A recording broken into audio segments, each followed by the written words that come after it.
Dati-rati kasi wala to eh. Ngayon ko lang siya napansin na ganito na oh. Ang ganda niya tingnan ah. Ang modern. Ayun. Inayos din pala nila pati yung ano. At meron din silang daanan ng ano, bisikleta. So ito na siya ngayon oh. Patawid na siya dito sa may Quezon Memorial Circle.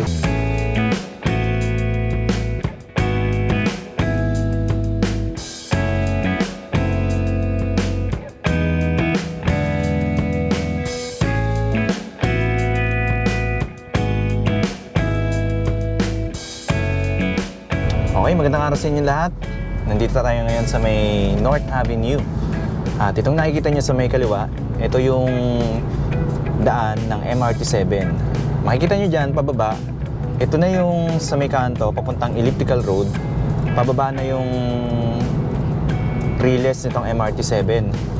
So mamaya, sisilipin natin etong pangalawang station ng MRT7. Magmula dito sa may North Avenue Station, etong underground station ng MRT7. And bukod dyan, meron din tayo makikita dito na mga improvements kagaya nitong itinatayong overpass dito sa may papunta ng Quezon Memorial Circle at dito sa may Ninoy Aquino Wildlife Center. Nung nakaraan, in-update na rin natin yan at nakita natin ang ganda ng disenyo, napaka-modern at napaka-ganda. Tapos meron na rin mga pagbabago dito, yung mga bike lanes dyan sa may palibot nitong Quezon Memorial Circle. So makikita natin dito, nasa ilalim na ngayon yung railway track nitong MRT7. And na-clear na rin nila yung nasa gitna. Pero parang may binago sila dito. May mga inaayos pa ata sila. So dito sa may kanan, ito yung Ninoy Aquino Parks and Wildlife Center. Tapos dito, parang nagbutas ulit sila oh. Kasi dati parang ano na yun eh. Natakpan na nila yan. Ngayon parang binutas ulit nila. Ngayon dito, makikita natin yung sidewalk na mas pinalapad nila kumpara noong dati.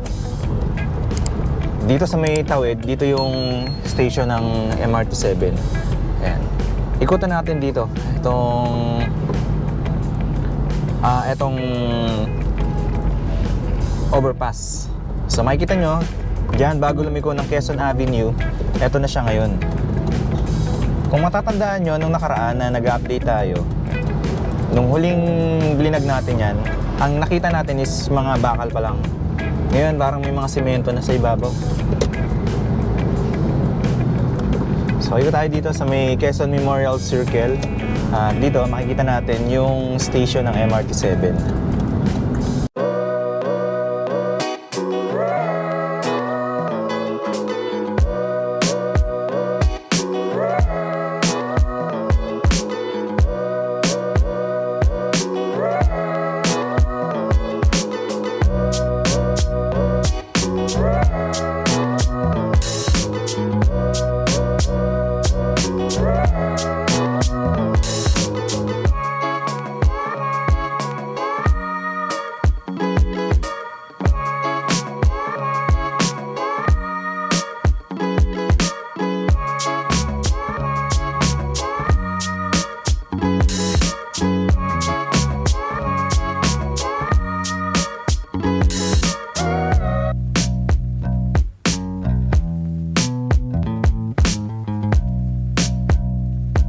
Nandito tayo ngayon sa parking lot nitong Quezon Memorial Circle.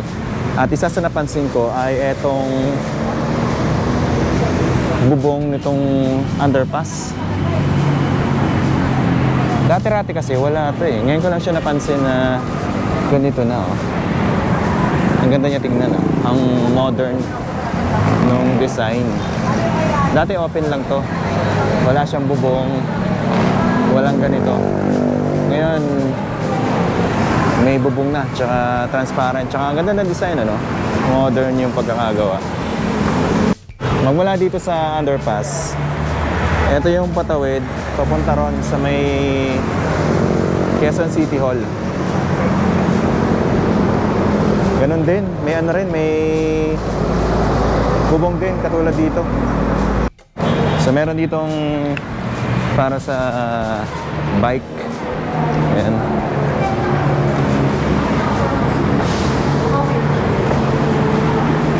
Ayan, ang ganda ng mga pintura dito.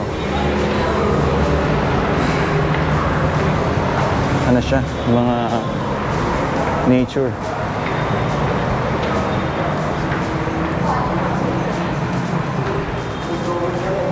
Ayan. Inayos din pala nila pati yung ano sa taas. Full equipped ng CCTV cameras.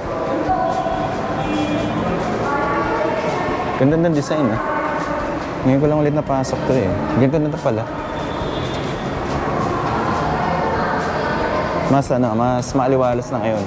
Although dati maganda rin naman. Ngayon mas gumanda siya lalo. Tsaka mas lumiwanag siya. So dito na yung patawid sa may City Hall.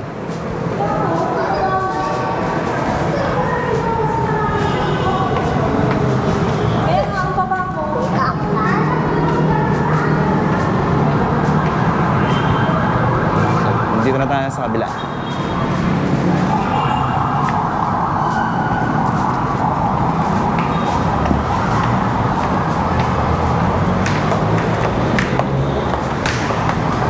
Ayan, doon tayo galing kanina, oh.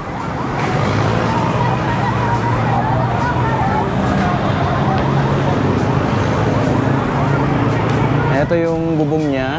Ayan yung pababa. Lahat tayo rito. Ito dito nilagyan nila ng halaman sa gilid.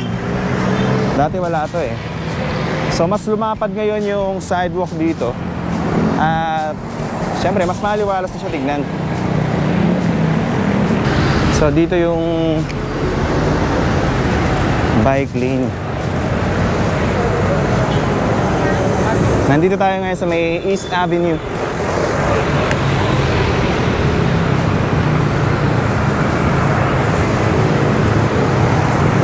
Oh, mabilis.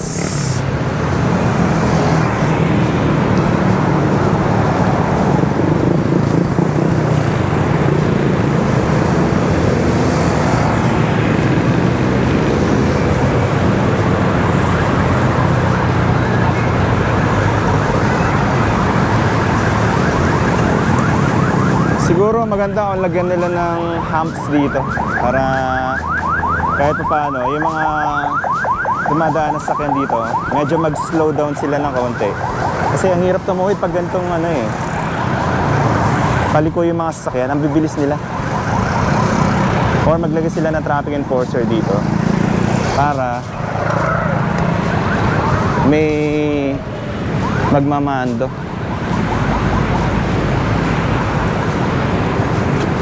Nasa kabila yung Quezon Memorial Circle, tapos ito bagong gawa lang to.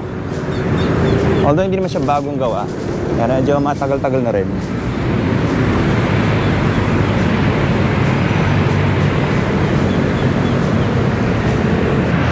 Dito nilagyan nila ng garden ah.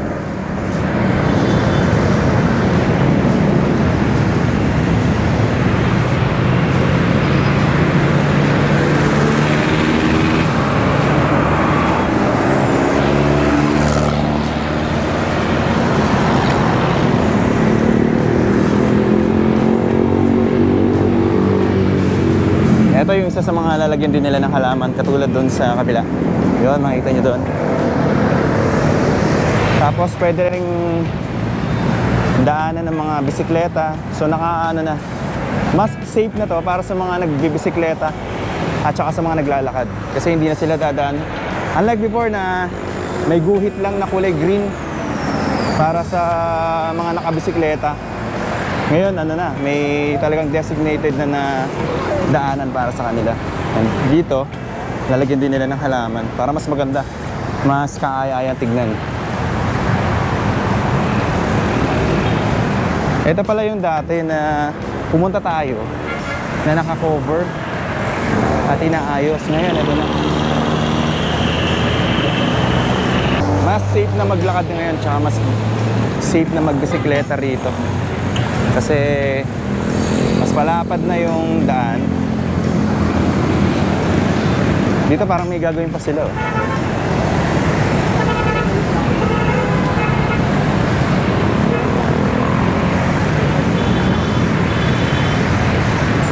Papunta na tayo sa may Quezon Ave.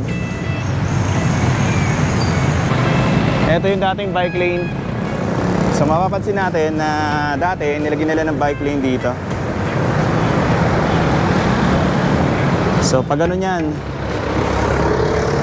mas maganda na ngayon kasi mas safe na para sa mga nagbibisikleta. Dito pala sa overpass ng Quezon Ave, meron din silang daanan ng bisikleta.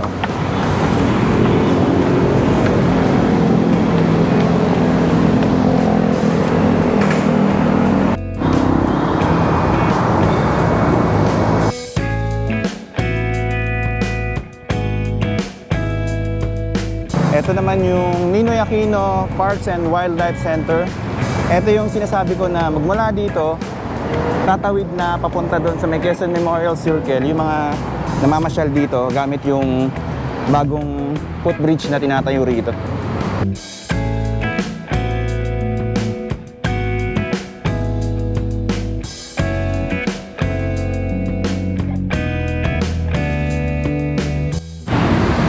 Dito makikita na natin yung tinatayong bagong footbridge dito sa may kanto ng Quezon Avenue. Patawid dito sa may Quezon Memorial Circle. Makikita nyo dyan na eto, nagsimula na yung ramp nung bike lane. Tapos dito gagawa nila ng mga, siguro maglalagay sila dito ng mga halaman or lalagyan nila to ng magandang landscape dito. Ganda rito. Doon nasimulan nila nilagyan na nila ng lupa. Tapos parang tinanaman na nila ng mga halaman dito. Yung banda rito. So ito na siya ngayon, no? Patawid na siya dito sa may Quezon Memorial Circle. Parang meron na ring hagdan sa baba.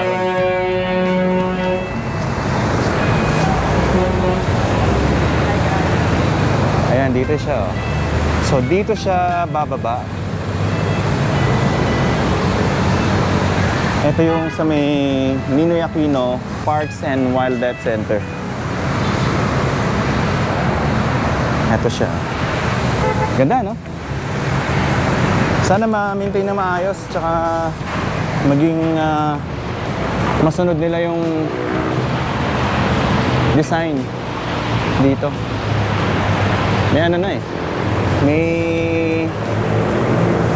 Hindi ko alam kung ang tawag dyan. May apakan na sa taas. Dito naman yung sa may North Avenue. Tapos yung Quezon Memorial Circle sa may MRT 7 station. Ito mas maganda kung gagawin nila ng magandang ano to, waiting shed.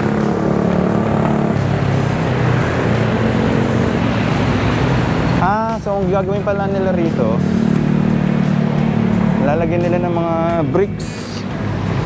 So dito nilagyan nila ng mga bricks, tapos makalalagyan nila ng mga lamppost dito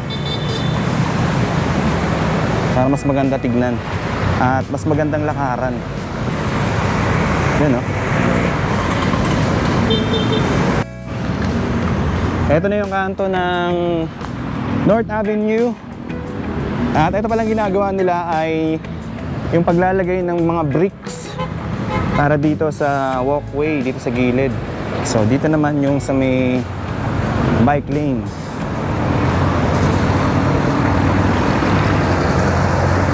Ito, mas maganda na to kapag natapos na. Mas malawak na yung lalakaran at mas safe na para sa mga pedestrian and sa mga bikers na din. Pag natapos to, pwede pang sumilong yung mga bikers dito kasi may bubong na sila rito. Pwede na silang tumambay rito.